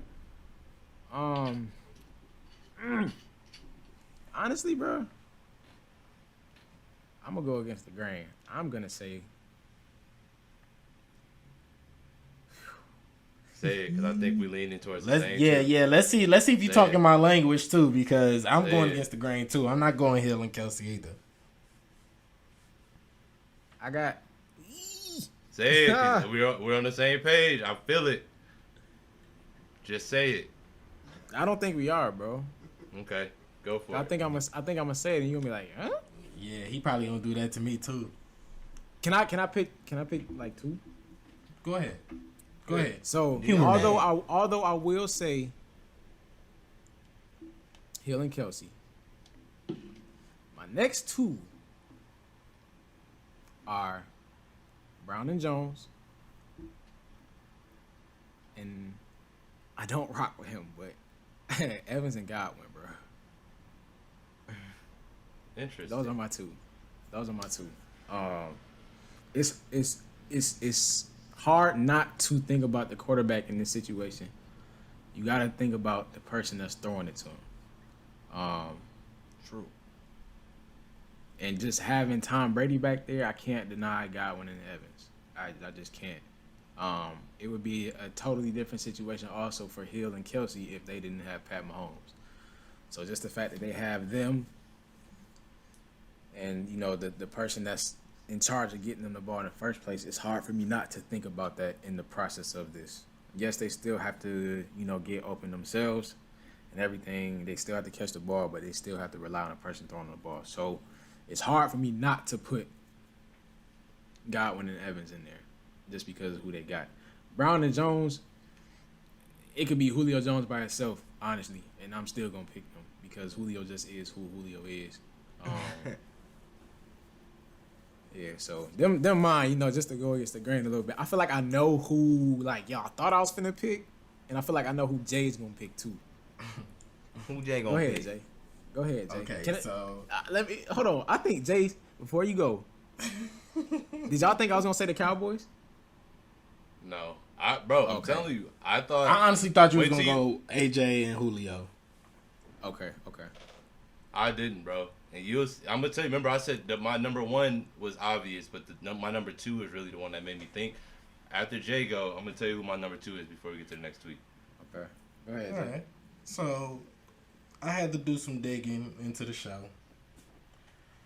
And we had a question. I want to say I'm gonna find a clip because I definitely want Remy to upload it in the upload this week for sure. But I definitely had a hot take on who I possibly thought could have the most receiving yards this upcoming season, and I said DK. So Jalen, we on the same page. I'm gonna go Metcalf and Lockett, and the only reason I'm gonna go that way is because I just feel like Russ got something to prove too, man. So I just feel like, you know, he got his weapons. If Lockett can stay healthy, you know what I'm saying? He always in and out of the lineup, but when he's in, he's good for the Seahawks. And I went against the grain and said that DK could possibly have the most receiving yards, you know, out of the young receivers that were up there. So I'm gonna go with the Seahawks. But the only reason I didn't go with Hill and Kelsey was because Travis Kelsey was a tight end. He's unguardable. So that's already a given. So I'm gonna go with DK. Real quick, before you go, Melo. He said it. He said it. No. I'm good. The only reason that I did not, you can go to the next tweet, Remy, but the only reason why I didn't pick the Seahawks was because of Tyler Lockett. Like Tyler Lockett is kind of on the verge of being Amari Cooper, bro. Like, no, bro. Lockett bro, he just Lockett cut, bro. Let's get it, man. Yeah, Lockett is cut, bro. Lockett cut, but don't say like Amari Cooper not cut neither. Like I'm saying, like in terms of like not playing. But who the best receiver on the Cowboys right now? Oh, CD. Okay, then stop it, bro. Go ahead. All right, man. So y'all see, it's two tweets up. So the one on the left is the initial tweet, and the one on the right is the other tweet. So that's why I kind of had two tweets in one. So the Colts, they just re-signed T.Y. Hill on a 1-year deal that's worth $10 million. For those who are unaware, Carson Wentz is now, who was the former quarterback of the Eagles, Carson Wentz is now the quarterback of the Colts. So now that he has T.Y., he has another weapon that he's able to, throw the ball to. So the tweet says Carson Wentz stats for 2021 are predicted to be 4,228 passing yards, 381 yards rushing, 32 passing touchdowns to 9 picks. 9 picks. Let's think about that in comparison to how many picks he had last year. 4 rushing touchdowns, 382 for 591 attempts. I don't know where they getting this prediction from, but this is like very like to the T. Yeah, this is to the T. 16 sacks. Let's also remember how many sacks he had last year too, and a record of 12-5, which would be the 4th best. And they predict that they're gonna be the 4th best offense in the league. What y'all think about this? Let me go. I'll start with the floor is open. Whoever wants to start, I'll go first. Yeah, let's get it. So here's the thing. I like T.Y. Hilton. I really like T.Y. Hilton, but we was just talking about Amari Cooper in the last tweet. We need to be talking about that with T.Y. Hilton. Now, this dude, if T.Y. is healthy, he's a problem. He's a problem. Now, this is where it gets interesting. Now, I'm not per se a Carson Wentz believer, but I don't think these numbers are far-fetched. I do think Tennessee is going to win that division, but you got to think he has a better O-line. He's going in there with a better O-line. He does have some pretty solid weapons. He's going with a better defense, so that's going to give him an opportunity to have the ball a lot more. So those rushing touchdowns, I don't know how I feel about that. I mean, 4 is not that many, but that's still a lot for the caliber of quarterback that Carson Wentz is.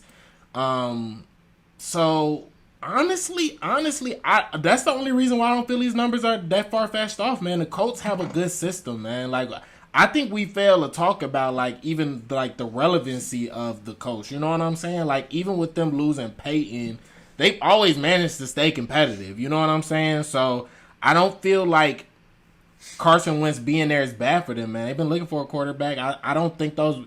It's crazy. I really don't think those numbers are super far fetched off. That 4,000 plus, that's a little questionable, especially with them signing T.Y. Hilton. If he could stay healthy, he could possibly get it. But me betting on T.Y. Hilton staying healthy, and I done had T.Y. Hilton a couple of times in fantasy these past couple of years, and I haven't been satisfied. So you gonna have to show me T.Y. And I'm gonna toss it to Melo. Oh man. Let me address the T.Y. Hilton signing first, all right? You see what Rigsby Quake put underneath that signing? That's how I feel about that, too. I'm going to just leave that at that. I think Mr. Rigsby, he answered that question for me. As far as the stats go, Mr. Bounce It to him Wentz himself. Mr. Give it to him walk it to himself. He walk it to him, all right. He walk it right to the defender, bro. I got him around. I'm fine with the yardage. I'm fine with the rushing. 27 touchdowns to 14, 15 picks, maybe. About the numbers that 9 picks is crazy. He's throwing more than that. Whoa. Like, he's a turnover machine, dude. Yeah. And so, like, he started calling him, give it to him Wentz, bro. Like, bounce it to him Wentz was bad. Like, Here, have it. So, yeah. I see more than 9 picks, and I don't see 32 touchdowns. I actually can see the 4 rushing touchdowns. He is mobile enough to possibly see. I don't see any more than 4. 4 would be the max that I could see. 12-5.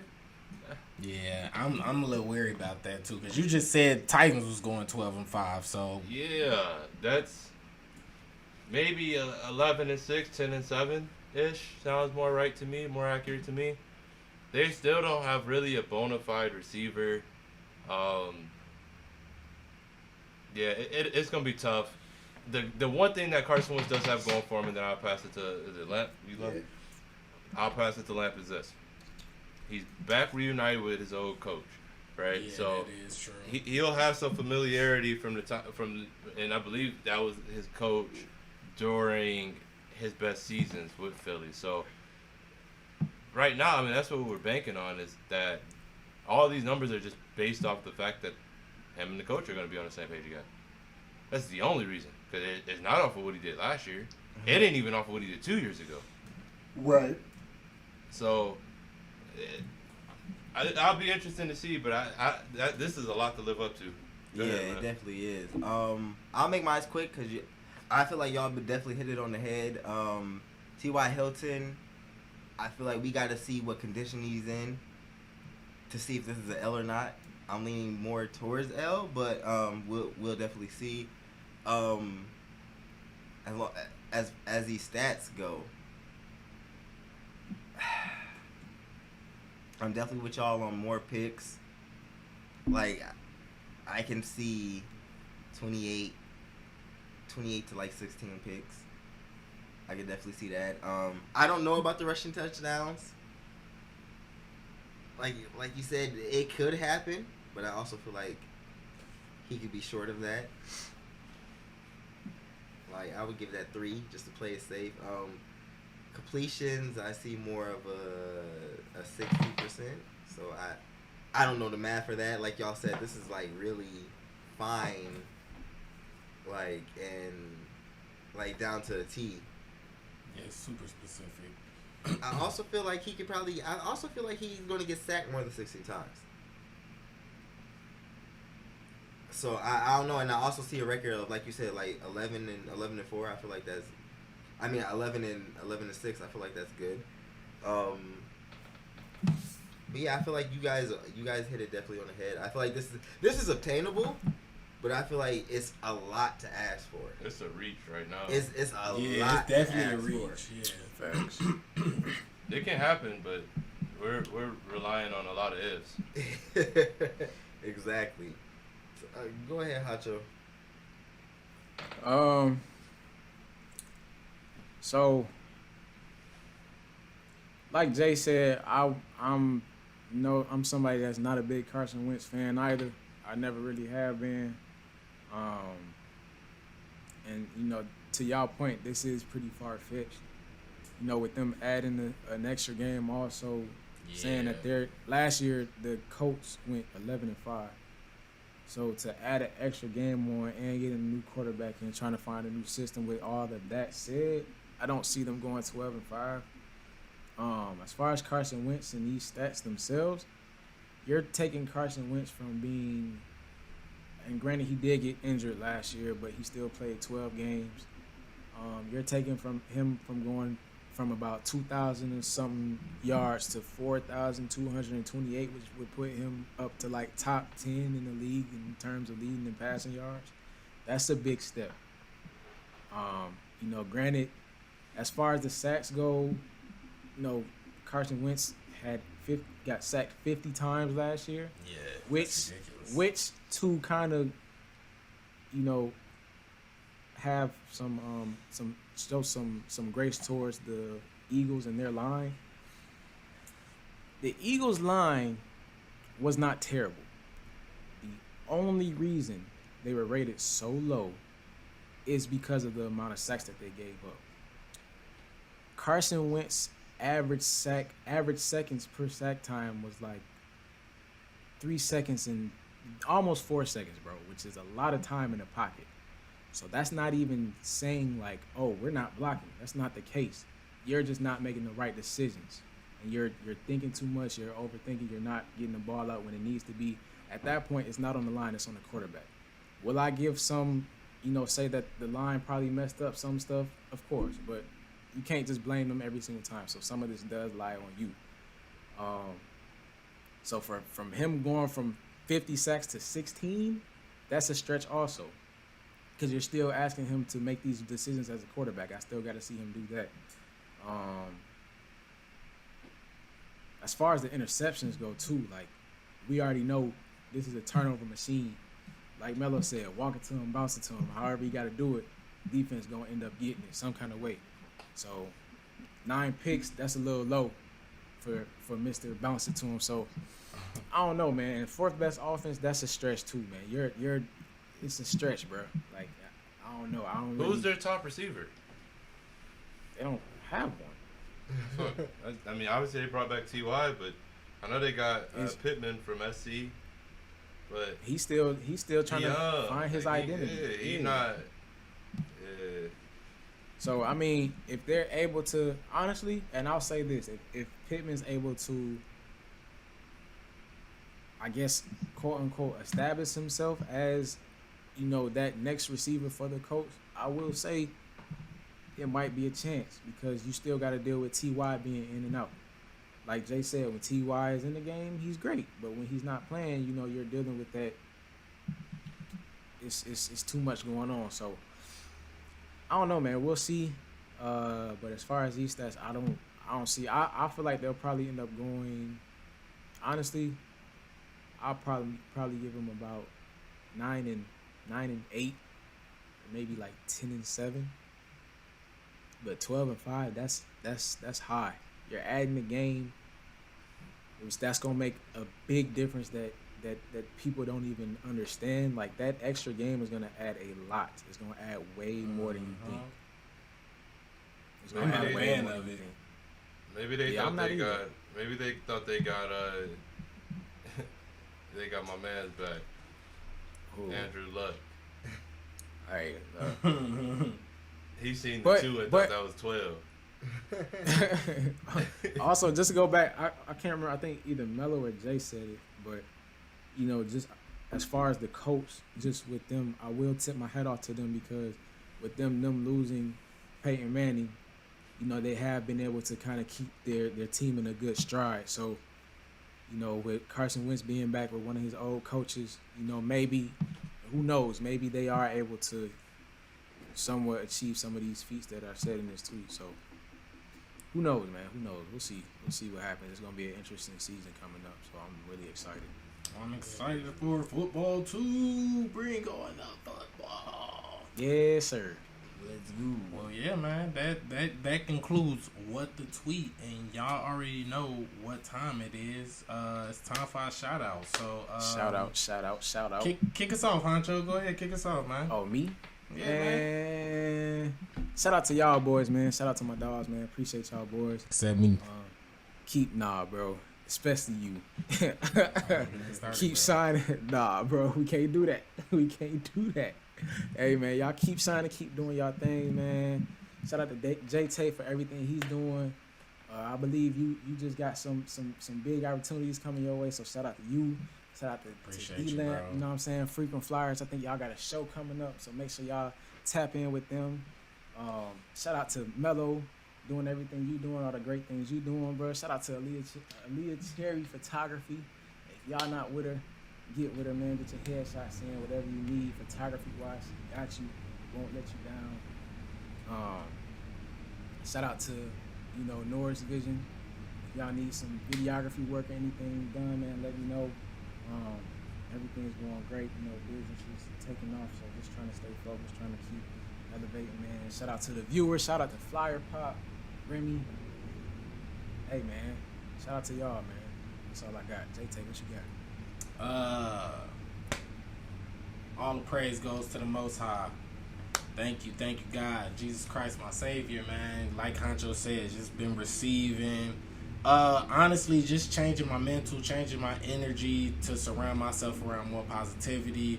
I just wanted to definitely shout that out, you know, be the energy you want in the world, you know what I'm saying? So, I just been having a lot of deep conversations, especially with Lamp. Like lately, we've just been having a lot of deep conversations just about, you know, what we want out of life and, you know, what we've been praying for. And when it finally comes, you know, just being ready for it. So that's why I definitely want to give praise to God. But shout out to y'all, man. Shout out to Remy. You know, thank you all for continuing to, you know, be a part of this journey with us. And I'm gonna just leave it at that, man. Shout out to all the beautiful people in the world, man. Shout out to just everything, man. Like I said, shout out to happiness, man. Shout out to positivity, all that good stuff, man. And I'm gonna pass it to and happy birthday, D-Lamp, bro, from me, Hey, man. facts, By the man, time this facts. drop, man, your birthday will soon come after. But happy birthday to my bro, dog. Love you for sure, man. Enjoy your birthday this weekend, man. I'm passing to Lamb. I'm Melo. I'm gonna let the birthday boy end it.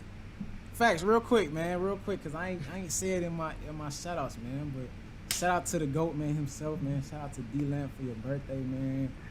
Love you, my dog. Hope you enjoy, man. Hey, man, turn up, have fun, enjoy it, bro. I appreciate y'all, dog. Go ahead, Lamp. Yeah, let Melo go. Oh, Melo, go ahead, my Say bad. to go for live, bro. Say to go for live. Facts. Where do I want to start? Shout out the party. Obviously, shout out what Ben got going on. Ben already done talked about it with everybody else got going on.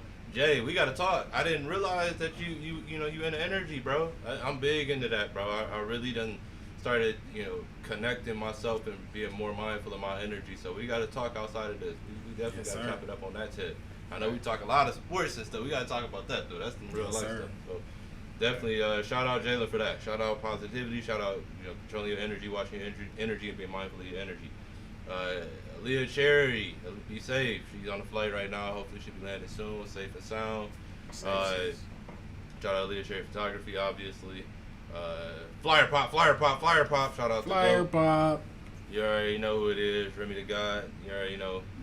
last but definitely not least, shout out my brother, shout out my dog, shout out one of my day ones. Go way, way back. And it's going on a minute now. You know what I mean? Was in the gym, shooting with a brother, was on the pit, high jump with I mean, everything this dude right there with. So definitely want to take a second and shout out my brother, D-Land, love you, dog. You know, enjoying the fact that we still, got a bond, kicking it and all that. You know what I mean? So that's real, genuine.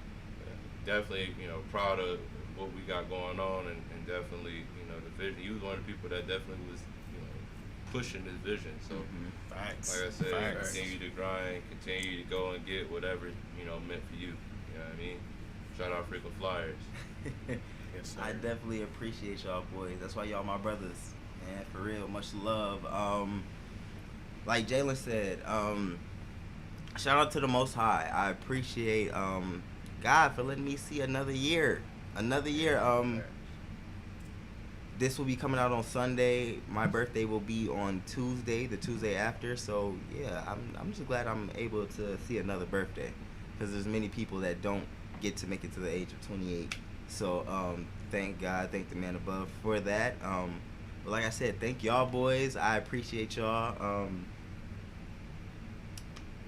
We ain't like I said, we do every week. We not gonna be here without y'all. So thank y'all. I appreciate y'all for the love and the birthday wishes. I'm pretty sure I'm gonna turn up this weekend. Shout out to Aaliyah Cherry Photography. Like every week, get them headshots. Shout out to Flyyr Pop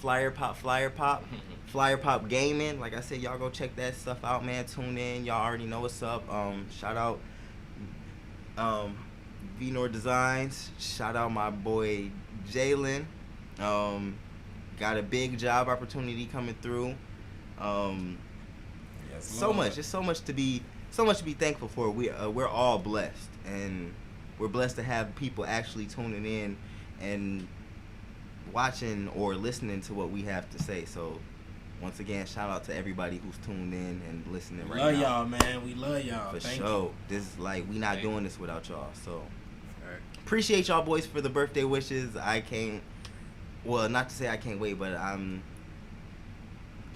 ready to have a good time this weekend. I don't know how I'm gonna feel about turning 28. I'm getting old, man. We all getting old, but 28 got you reaching. That's 30 right there. next door neighbor. Yeah, More life. More life. But like Jay said, more life. And last but not least, shout out to Frequent Flyers, man. Hey. We got a Yes, sir. show, not this upcoming week, but 2 weeks from now. And Dizzy Wright gonna be headlining it, so that's pretty dope to me. I'm about to go meet Dizzy Wright, one of the people I came up listening to in high school and stuff like that. So that's dope. Yeah, the Frequent Flyers, go tune in, man, for real. FREEQUENT Flyers. So that's FREEQUENT FLYERS on Spotify, Instagram, Twitter, all the social medias and all the streaming platforms. And that's another episode. We out. Another episode of the Party Podcast. We out.